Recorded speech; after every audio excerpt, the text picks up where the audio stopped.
Whatever it was that made the guards and all other prison personnel quit coming to work and leave the entire incarcerated population of California State Prison, Corcoran, to defend for themselves must have been cataclysmic. I was worn out from working on the wall, and dreaming and waking had become a single reality.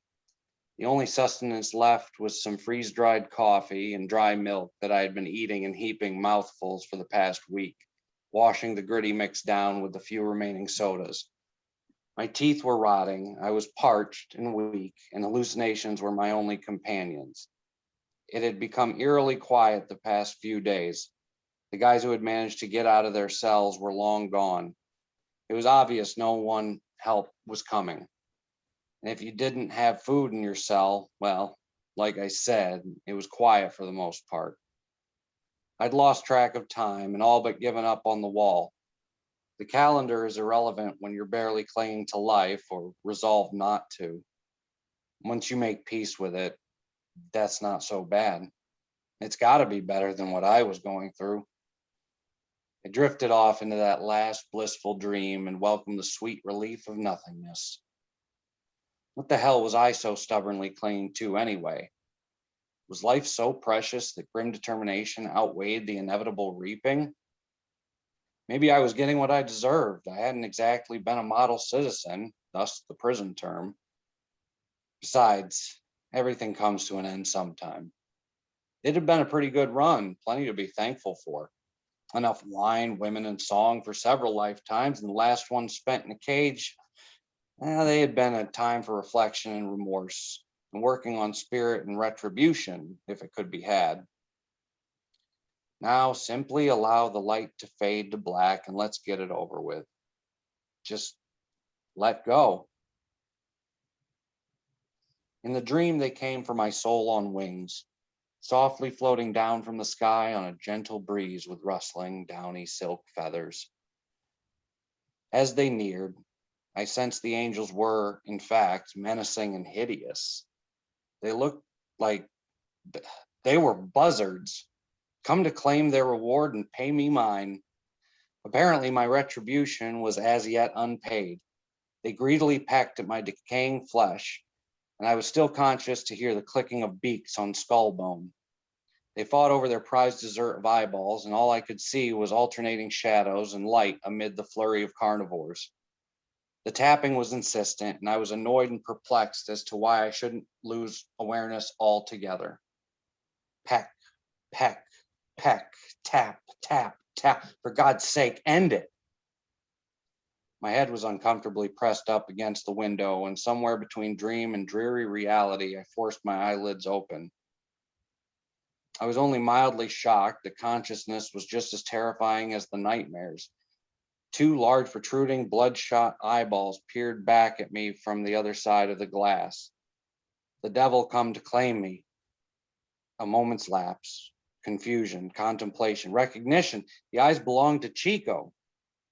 Chico Quintanilla, my upstairs neighbor? Wait, Chico's the devil? No, that couldn't be. The devil spoke. Frankie, you alive in there, buddy?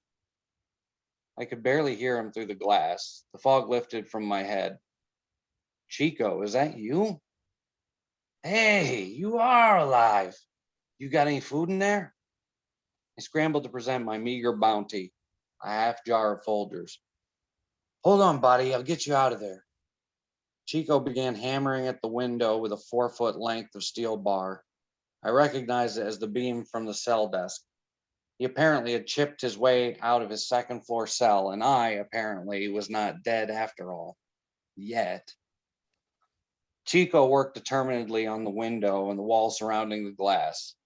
He appeared to have lost a lot of weight, and he had dark circles under his eyes. His arms were covered with scrapes and wounds. I could do nothing but lay back and wait, anxiously watching as he made rapid progress on the wall. I thought back on our conversations. I met Chico about 2 years ago. He was a religious person now and had put all the gang stuff and violence behind him. I thanked God he saw fit to come to my rescue. It's strange how things work out. Chico's migration to California had been a memorable and harrowing experience. He had been just a teenager some 30 years ago when he found himself literally on the wrong side of the tracks. A group of rival gang members chased him through the rail yards of South Chicago. Just being from a different neighborhood was enough to warrant a death sentence, and he knew if he didn't get away, he was through. They'd chased him for about 20 blocks, and when he hit the train yard, he was badly out of breath. Chicago is a major freight train mecca, and rows upon rows of tracks built atop gravel beds are a familiar sight in and around the city and suburbs. As he made his way over rails and ties and gravel, he took caution not to trip and fall. One false move, and he was done. In the distance, a freighter was approaching at medium speed.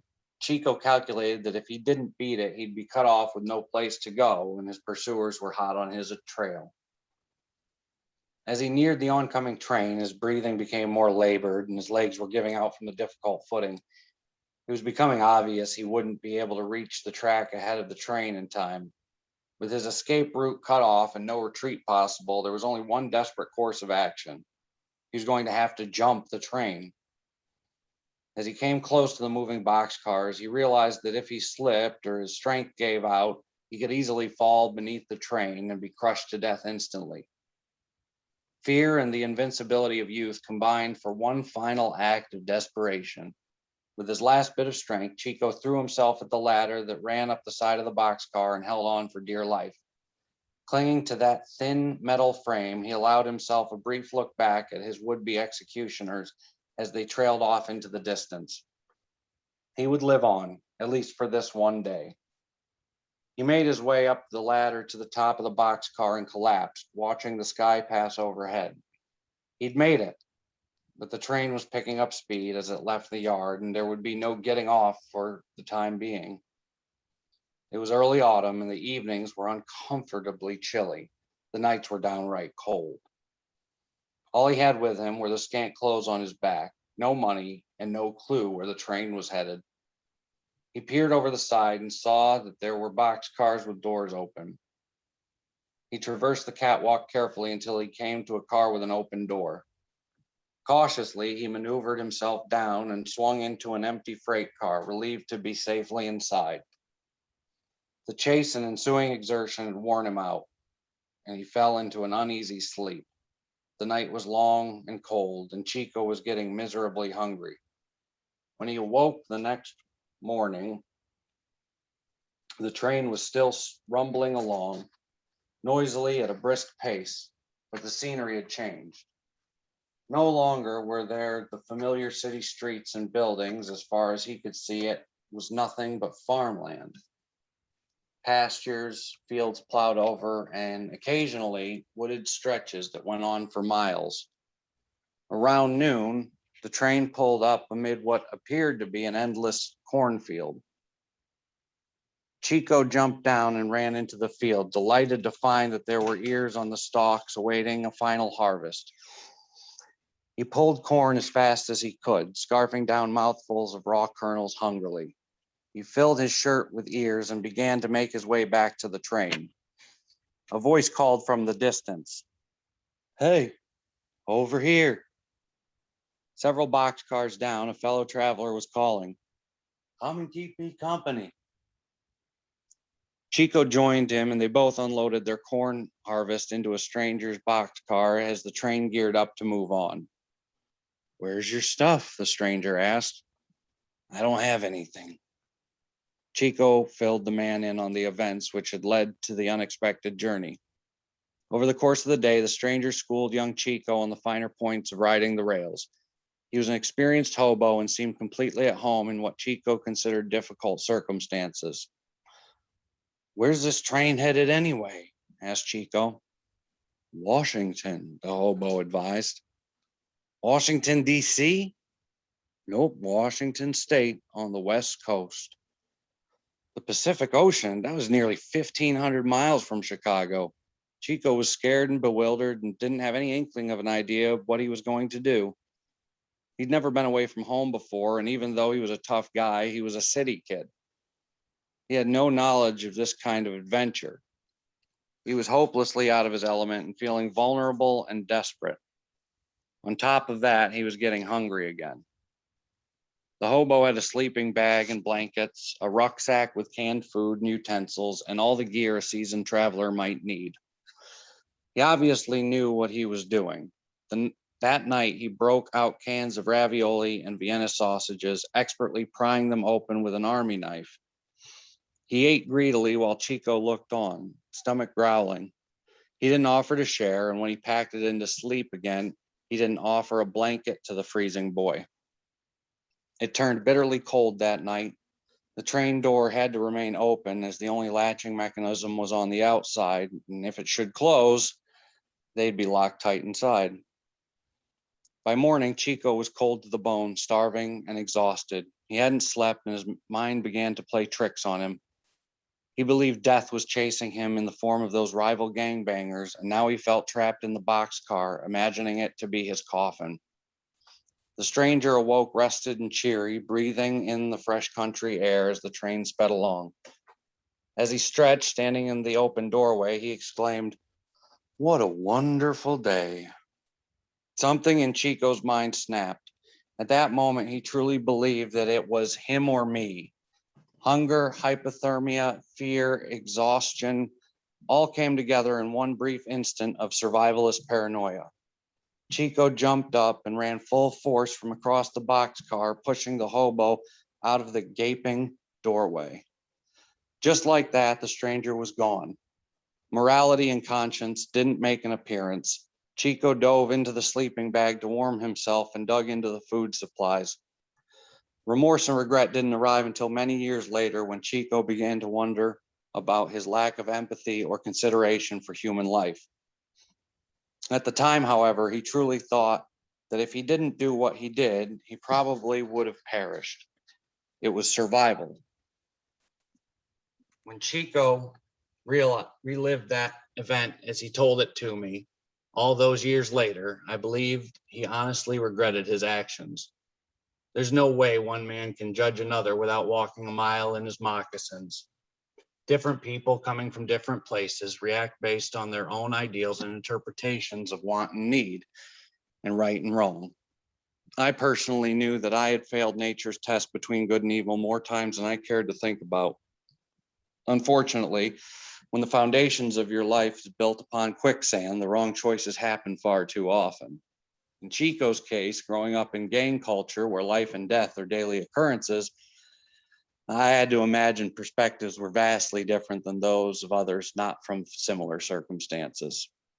He'd done what he did for whatever reasons he did them, and nothing was ever going to change that. I knew him now to be a decent person, even honorable. I liked the guy and trusted him, and that's rare on the inside. His journey took him from Portland, Oregon, where the train finally stopped long enough for him to disembark, a stranger in a strange land. It was the late 70s, and a few aging hippies littered the West Coast. He met a friendly drifter who showed him how to get fresh clothes from Goodwill and find the missions for free food and at times shelter.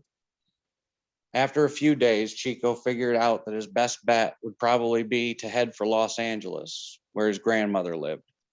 The drifter advised him which train to ride. One to Fresno would get him to California, and he could hitchhike the rest of the way. Sure enough, the freight stopped in Fresno and Chico hit Interstate 5 for LA.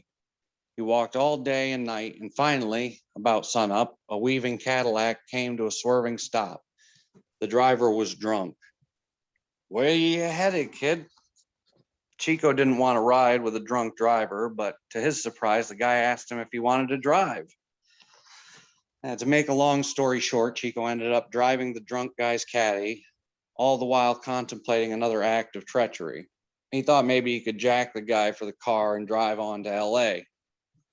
Out of nowhere, fate interceded. The engine overheated, not an hour into the drive south, and they had to call for a tow from the roadside emergency box. Turns out the car was completely out of oil and the repairs would take days. They were towed to a nearby freeway town that consisted of only a garage, a diner, and a small building with a Greyhound sign in the window. The drunk had been headed for Vegas and sent Chico to the station to find out how much a ticket cost to get there. Chico was still thinking larceny and decided to tell the guy that there were no routes directly to Vegas and he had to go through LA. He thought in his me versus them mindset that maybe he could get the guy alone, knock him out, and take the ticket, thereby allowing himself passage to LA. At the time, the cost of a bus ticket to LA was $14. Chico came back with the story of no direct route to Las Vegas, and the guy pulled out two 20s and told him to go purchase 2 tickets to Los Angeles. Although it would be many years until Chico turned his life around, he reflected during the telling of the story how he felt divine intervention had played a hand in his surviving the journey. How even then, perhaps he was on a path, and how he believed maybe there was a grander plan. I had to agree with a lot of that, and as Chico steadily chipped away at the thick prison wall that had been my tomb, I was sincerely glad he'd made it. Maybe all things are interrelated after all, and there's some unseen force and power with purpose and reason. Maybe what had happened for a reason, and Chico was here now, saving my miserable life in some cosmic redemption for himself and me as well. Maybe not. Maybe I was delusional from hunger and thirst, or giddy with the possibility of freedom. The wall was giving away now. I could hear the clunking of steel as Chico's efforts were succeeding.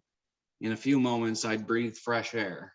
I had a goofy smile on my face as I looked out the window to encourage Chico onward. I expected the same look from him, but what I saw there dampened my enthusiasm and sent chills down my spine. There was a look on Chico's face that was cold, expressionless. Was I being paranoid now, or was it perceptiveness? When I looked into Chico's eyes, was I seeing my rescuer, or was there something else there? The look on his face could only be described with one word: hunger. The hunger of a starving, desperate man. The same kind of hunger he told me about when he was recalling his journey on that train all those years ago. Was I being saved by some generous humanitarian gesture of a changed man, or did the hunger in Chico's eyes reveal his true intent? It wouldn't be long before I'd find out.